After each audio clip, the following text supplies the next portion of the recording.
Alors, interview Evenly, deuxième partie, donc toujours sur ce concert à Saint-Rémy de Provence. Donc, vous aviez repris Halloween, de Halloween en intégralité. On en a parlé en plus il n'y a pas longtemps. Ouais. Voilà, vous remettez ça Ouais. ce soir ou... Voilà. Ah, dommage. Je ne me rappelle pas, je connais pas les paroles. On aime bien rajouter un titre reprise. Enfin, on a souvent fait ça. Ouais, On aime bien c'était ce qu'on cool. a souvent fait.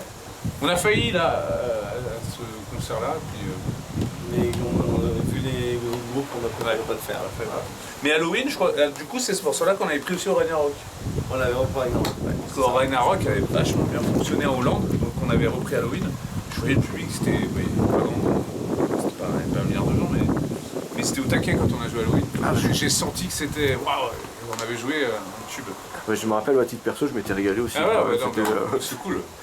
On a souvent fait des reprises, surtout à chaque tournée d'album, à chaque album, on a rajouté un titre. Se faire plaisir, rigolo. Et du coup, voilà, donc en parlant d'Halloween, donc quand vous êtes très fan du groupe, est-ce que vous auriez tenté une date en ouverture, surtout depuis le retour dans le groupe de Michael Kiske? Alors, on a été beaucoup en contact avec Halloween ces dernières années, surtout avant le Pumpkin United. Oui. Alors, maintenant qu'ils sont tous réunis, c'est beaucoup plus dur de les atteindre parce qu'ils ont vraiment explosé là, ces dernières années. Là. Maintenant, ils font des tournées, ils remplissent à fond, ils sont au taquet. Donc maintenant, c'est plus dur d'avoir des contacts, mais on espère que ce serait super de pouvoir jouer une ouverture d'Halloween. Moi, je signe. Du coup, on pourrait imaginer un duo de Karen Sen avec vous sur Time Machine. Ah ouais, carrément. Ok. Donc l'album avec ce nouveau... non, il y avait une autre question que j'ai zappé sur ce concert. Oui, en fait, c'est une impression que j'avais eue, mais au niveau des lights, j'avais l'impression que Ben, avec Charlie Corbiot, vous étiez les seuls qui étaient vraiment éclairés. Ouais. Par rapport aux trois autres, donc à Olivier et les anciens bassistes et batteurs. Est-ce que vous aviez encore des doutes sur le nouveau line-up ou est-ce que... Complètement. D'ailleurs, ils ont toujours des doutes. Ouais. Moi, je pense que c'est non, parce que c'est même pas. C'était où? C'était au Glanum? Glanum, oui. C'est une organisation de merde. Il voulait pas des nouveaux membres. Avec la régiste, il était plein de ricards. On voulait remplacer les jeux à l'époque. Honnêtement, non, je pense pas qu'on ait pensé à un truc pareil. C'était une stratégie pour en faire virer certains.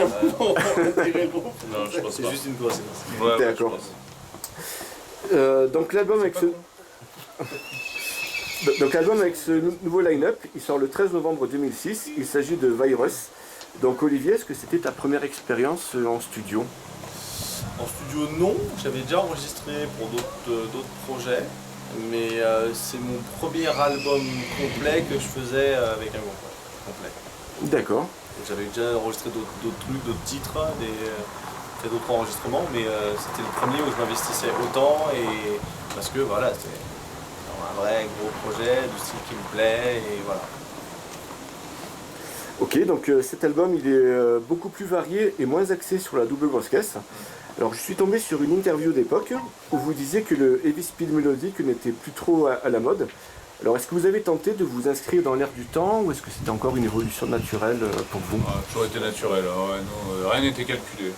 Franchement, On fait d'abord la musique pour se faire plaisir, et encore plus aujourd'hui. Ouais. Ce qui fait que voilà, on ne veut pas rentrer dans des cases artificielles. Sinon, on ferait pas du métal. Franchement. Alors l'édition japonaise, elle contient un bonus qui s'appelle The Joker. Alors la voix me semble un petit peu étrange. Alors Ben, c'est toi qui module ou est-ce qu'il y a un invité? C'est Charlie qui chantait. D'accord. Charlie qui chantait. Ça se fait un peu la voix Dickinson, un peu.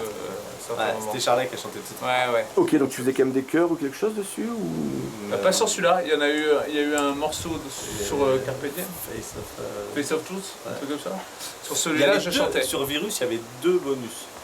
Il y avait The Joker et il y avait Speed Love on Fire version japonaise. Oui, exact, oui.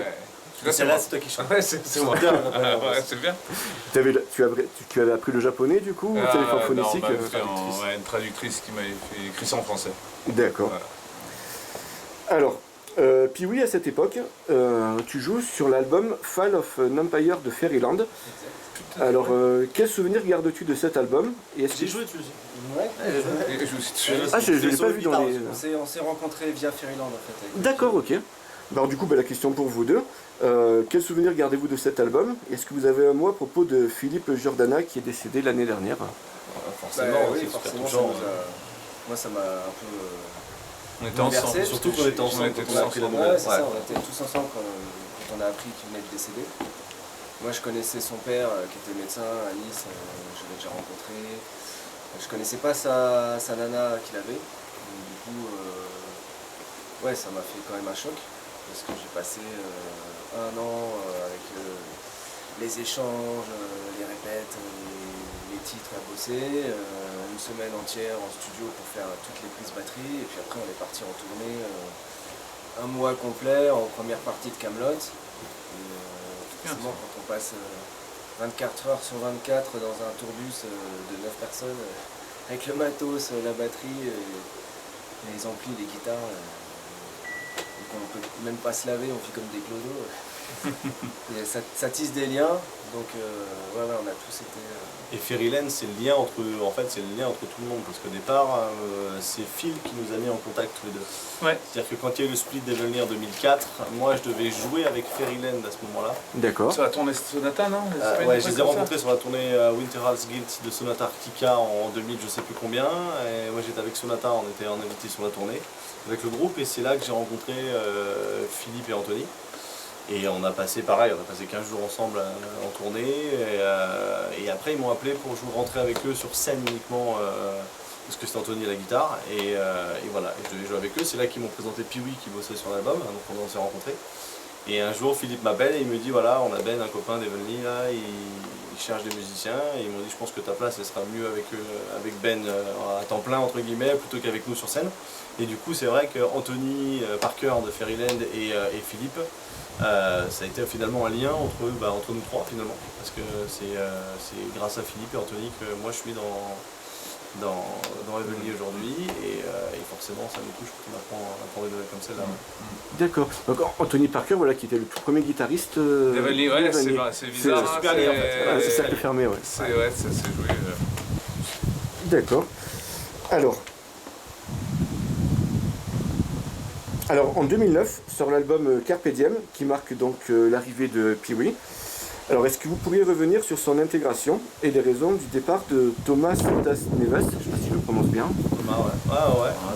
Thomas, il a les réalités de la musique, c'est pas toujours évident de faire de la musique à temps plein de nos jours, et Thomas a eu un peu marre de tourner en rond, et il a tout plaqué pour... il est rentré chez les paras, il a fait ses classes, il est rentré chez les paras, il a tout arrêté du jour au lendemain, donc voilà, il a quitté l'aventure pas à cause de nous ou quoi que ce soit, Ouais, c'est plus un changement de vie, il y a pas, voilà, on est toujours en contact d'ailleurs. D'accord. Mais voilà. Et du coup, nous on s'est retrouvés sans batteur, et il a fallu trouver un batteur, et la première personne avec qui j'ai pensé c'était Pee-wee, parce que c'était vu avant, et voilà, on savait que ça jouait, on savait que c'était sérieux, que voilà, donc on l'a appelé. D'accord, et du coup là où je vous avais vu donc en concert à Miramas en 2009, Ouais. donc puis oui, même question tout à l'heure que pour Olivier, c'était ton premier concert avec le groupe? Non, On avait on a fait joué- l'Élysée Montmartre. on a joué en 2007 2007 déjà? avec Evelyn. Scorpion, Allez. c'est toi? Non, Non, t'as pas fait Scorpion? non, c'était. Non, on a non, fait c'était 2008, on a fait l'Élysée Montmartre avec Firewind. Ouais, c'est pas. Peut-être, ouais, un truc comme ça. C'est ça, 8 ou 9, et dans ces eaux-là. D'accord, donc ça voudrait dire que tu aurais fait des dates avec le groupe alors que Thomas était encore le batteur Non, officiel? Thomas était parti déjà. D'accord, parce que j'avais lu 2009, mais alors, du coup il est parti bien avant quoi. Ouais, 2000, je dis 8 ou 9, mais avant, parti c'était après avant Virus. Miramas, ouais, ça. Ouais. D'accord. Il est parti juste avant l'écriture de Carpe Diem, de toute façon. Ouais, juste après. Alors sur Carpe Diem, c'est la deuxième fois que vous utilisez le même logo, qui est d'ailleurs toujours actuel. Alors est-ce à dire que vous avez en quelque sorte trouvé votre identité à cette période? Le logo nous plaisait. Ouais, le logo nous plaît. nous plaît. C'était un designer qui a bossé avec nous, Ouais, surtout, ouais. qui nous avait sorti ce truc-là. On avait choisi plusieurs versions, et c'était celui Ouais. qui Qui ressemble le plus. voilà, qui nous plaisait le plus. Ouais. Donc, c'est Et celui-là. ouais, même musicalement, je trouve que Virus et Carpe Diem sont cohérents, c'est ce qu'on là, c'est vraiment pour moi c'est les deux meilleures façons de parler. Où ça, ouais. c'est plus intéressant, c'est un peu éloigné de l'époque Halloween, même s'il y a quand même. Ouais, c'est un peu plus personnel aussi, quoi. Il y a un peu plus, voilà, puis aussi des consonances Queen, voilà, des choses un peu plus, voilà, plus rock, on va dire, rock opéra, tout ça. Mais ouais, du coup le logo c'est le bon. Ok. Donc la jaquette, elle met en avant un travail plutôt réussi de Dodge Gores, montrant deux femmes sexy en petite tenue. Alors est-ce que vous pourriez nous présenter ce dernier? C'est là, Et toi, c'est quoi la pochette, hein. Bah, l'album s'appelle Carpe. Au début, c'est parti un peu Carpe d'un... Diem. En fait, c'est parti un peu d'un constat du label, d'AFM. Ah ouais Non, de 13 bis à l'époque. Ouais. Qui nous avait dit que Virus était un super album, qui C'était plaisait à possible. tout le monde. Ouais. Et qui nous disait, le problème c'est qu'il faut que les gens arrivent à l'écouter. Et au niveau, les DA, enfin partout, les médias, où tu leur envoies un album, bah, ils en ont 50 par semaine. Enfin à l'époque, ils en avaient 50 par semaine et que c'était dur à l'écouter. Dès que les gens l'écoutent, ça leur plaît. Ils nous dit, il faut trouver quelque chose qui fasse vendre, quoi. Et nous, en rigolant, on avait dit, qu'est-ce qui fait vendre à part des filles dénudées ou du sang? Et ils nous ont dit, bah allez-y les gars. Ouais, ouais. D'où la pochette et les clips. Qui était en cohérence aussi avec Voilà, ce qu'on avait avec écrit. le thème de l'album qui Ouais. s'appelle Carpe Diem. Et voilà. Ok, alors sur les deux filles qu'il y a sur l'album, pour vous, c'est quoi? C'est la brune ou la blonde? Oh, les deux, c'est bien. Je me fous des deux. Je me fous des deux. Les deux, c'est bien. C'est dur de choisir. Hein.